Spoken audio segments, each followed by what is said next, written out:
Hi, my name is Poeder. I've written this paper in English, so I decided to present it in English as well. Bear with me with my accent. The paper is called, the title is Bridging the Gap of Traditional Testing. What is testing? Testing is comparing the actual behavior of a system with the specifications of a system. There are two test methodologies well known. TMAP, which is test management approach, and ITPV, which is the International Standard Testing Qualification Board. Those methodologies have contributed a lot to the software development worldwide.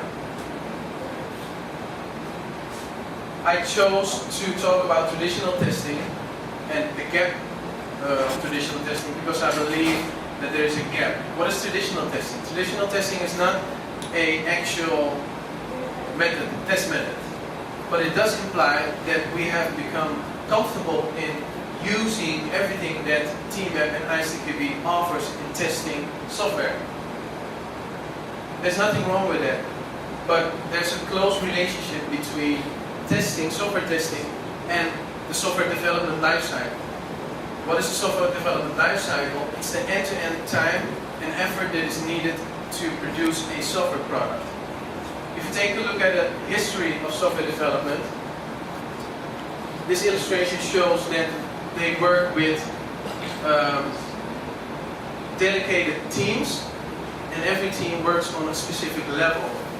And you cannot proceed to the design of the software unless you have completed the requirements level completely. You cannot proceed to the implementation if you have not completed the design level. The flagship of TMAP is the V model. And the V model, if you take a look at it closely, it shows similarities with the software development lifecycle. And this is why it has been such a success. Up till now, there's nothing wrong with that. Traditional testing is perfect. But there has been an evolution in software development techniques. So if your software development method is changing, your test method should be changing as well. One well-known method, software development method, is an agile method, and this works with cycles. We have a multidisciplinary team with business analysts, with designers, with developers, with testers, and they are in one project group, and they work with cycles. They're not waiting until the complete set of requirements have been described or written down, but they work with a number of requirements. And they will hand over the few requirements to start with the design. And the designer doesn't wait until he has completed the full design. No, he will hand over the piece of design that is necessary to build a specific component of the software end product. Then he will hand over to the developer and they will start coding on that piece of the design. And that part will be tested by the tester. If the test result is successful, they will be able to deploy this part of the software, this component, to production. And then they will move on to the next cycle. So they are building the software incrementally. I have conducted my research in Optimus NV. Optimus NV is a fictional name. I chose a fictional name because the information that they have disclosed is confidential, and I want to keep it that way. Some facts were changed. The infrastructure, I changed the design of the infrastructure. I've changed the name, like I said, and I have changed the product they are developing. In this research paper, they are developing a production music software. I defined a problem statement for the company Optimus NV, and the problem statement is how can we significantly decrease the occurrence of software defects in a production environment by combining existing new technologies and management methods. it's a mouthful, but what it actually means is how can we decrease defects in production by not sticking only to test methodologies that TMAP and ICTP are offering. This model illustrates how I conducted my research. The research objective was to assess the organization, the core business processes, and the infrastructure. The outcome of the assessment showed what bottlenecks were the root cause or the possible root cause of the problems that were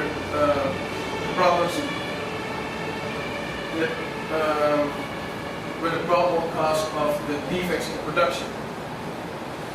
And after having identified the bottlenecks, I was able to define transformation strategy, which is a summary of all the changes that you need to minimize the effects of the bottlenecks to improve the organization completely. I've used methods like CMMI, the capability maturity model integration, which is a framework to classify the maturity of an organization. I used business process management to determine how lean the processes were and the core business processes in this company were what was in fact the software development lifecycle. And of course I used TMAP and ICTP to determine how well the infrastructure, the organization, and the core business processes were adapted and integrated to develop the software.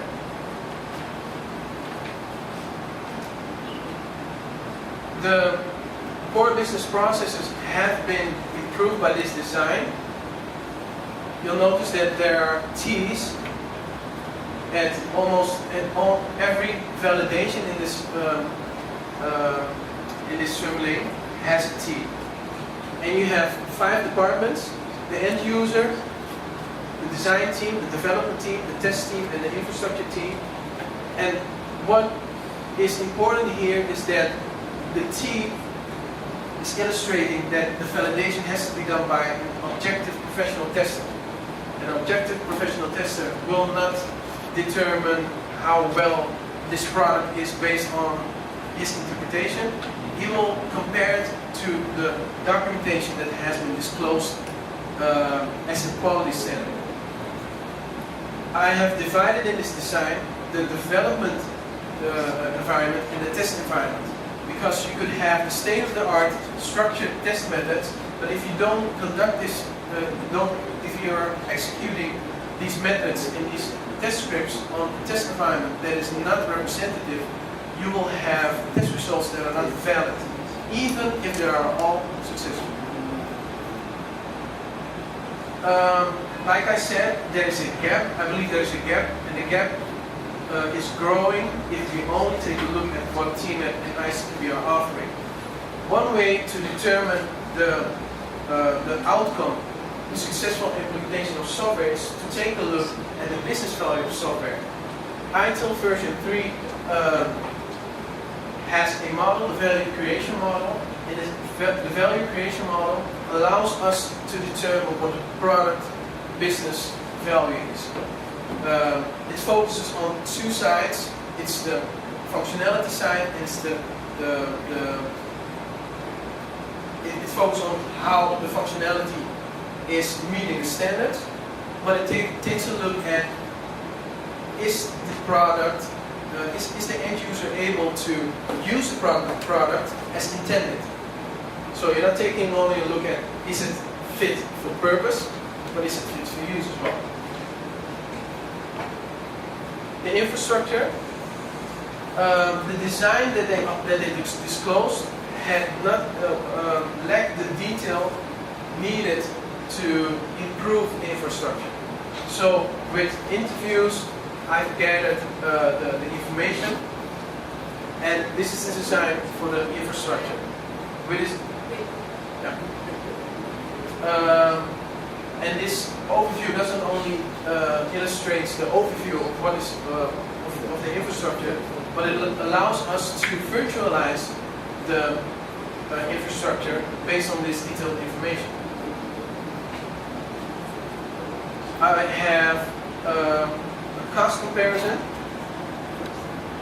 and it shows you, I'm sorry for the slides because they're not showing everything, but even for virtualization you need physical hardware, and the physical hardware you need is not as much as the dedicated physical infrastructure, but you do need physical hardware. And for example, the design I showed, you could virtualize it on 2 physical servers, and that will cost about $14,000 US. If you would choose to not virtualize, you would pay $21,000 US. This is excluding the cost of support. And because the information Optimus NV is closed, my conclusion was they're not ready to virtualize. Because if you want to virtualize, you need to know how well your solution is going to fit in the long run. You need to have a durable solution.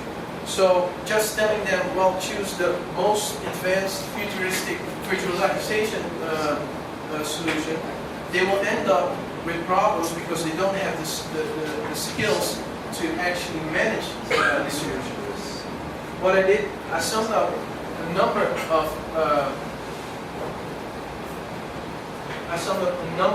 of steps which allows them to assess their organization and the readiness to choose a virtualization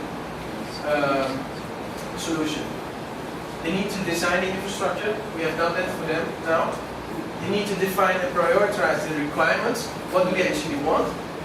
They need to investigate the systems, because you would not want to virtualize something that is not working well. You need to investigate, you need to compare the cost. Of course, there's free virtualization solutions, but you need to have the skills to actually manage and configure them. And you need to test the hypervisor. The hypervisor is the operating system of a virtual machine.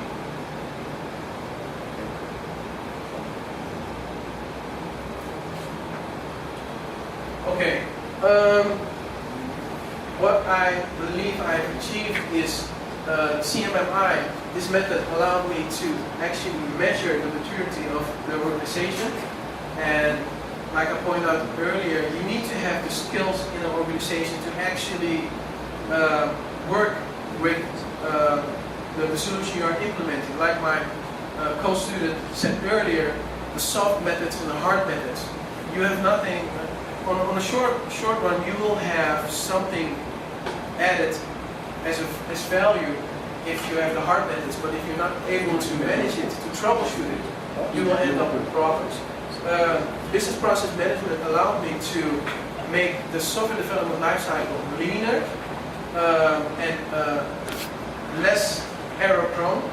And ITP3 allowed me to give an instrument for the organization to sum up every method, test scenario into a few qualities. I'm finishing. And of course, I'm jumping to the last one, a 5-step approach allowing them to choose for a future-proof hypervisor.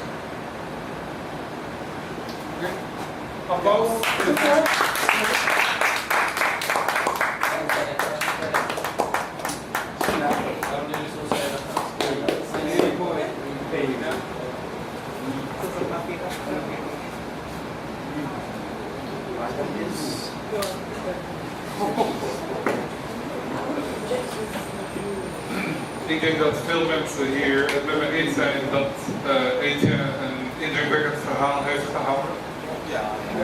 Ja, zijn we het mee eens?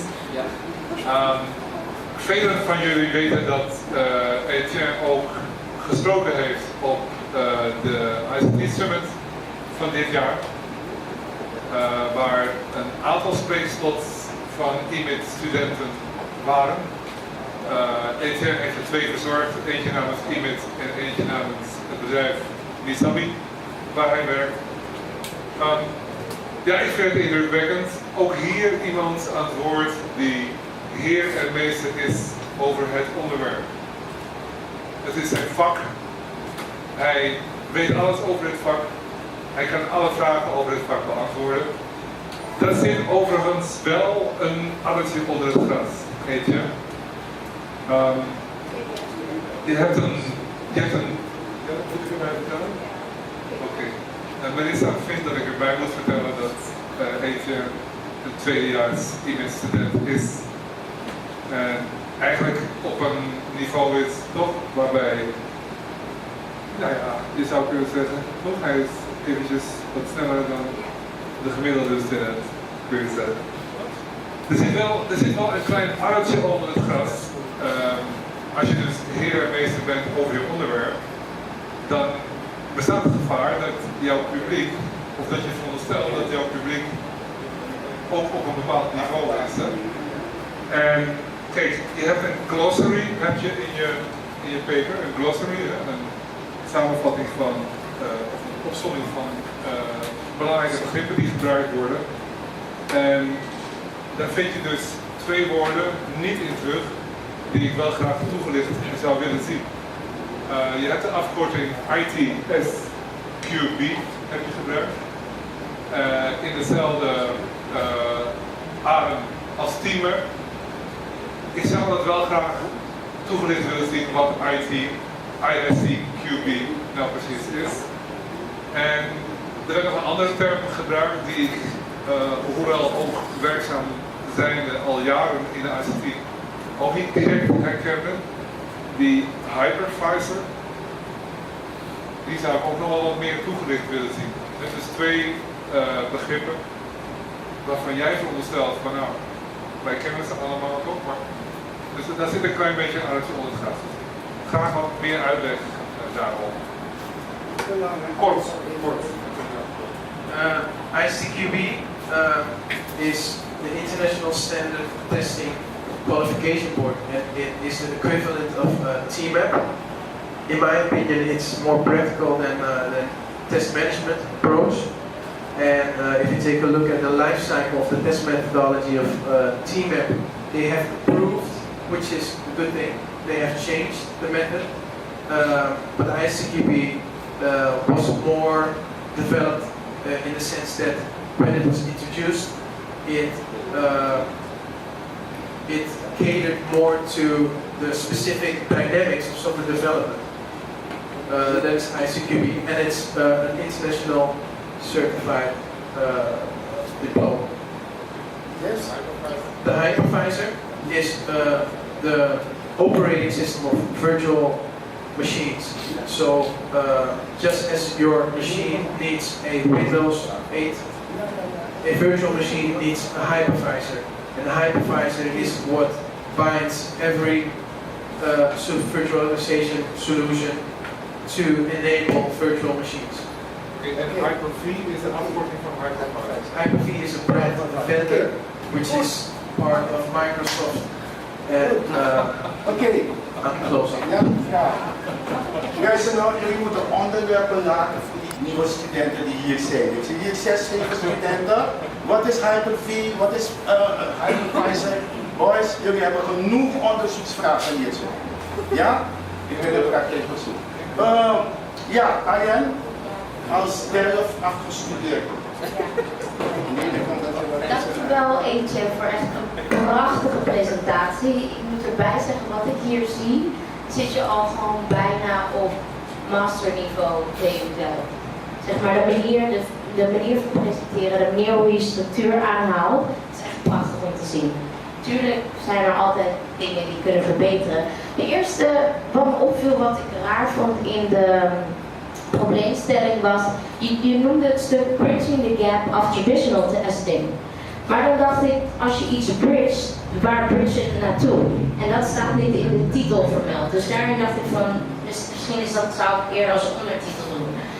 Een ander punt wat ik dacht, je geeft aan, ze zijn nog niet ready om die nieuwe manier van, ik ken niet alle terminologie, nieuwe manier van testen of dat virtual ding toe te passen.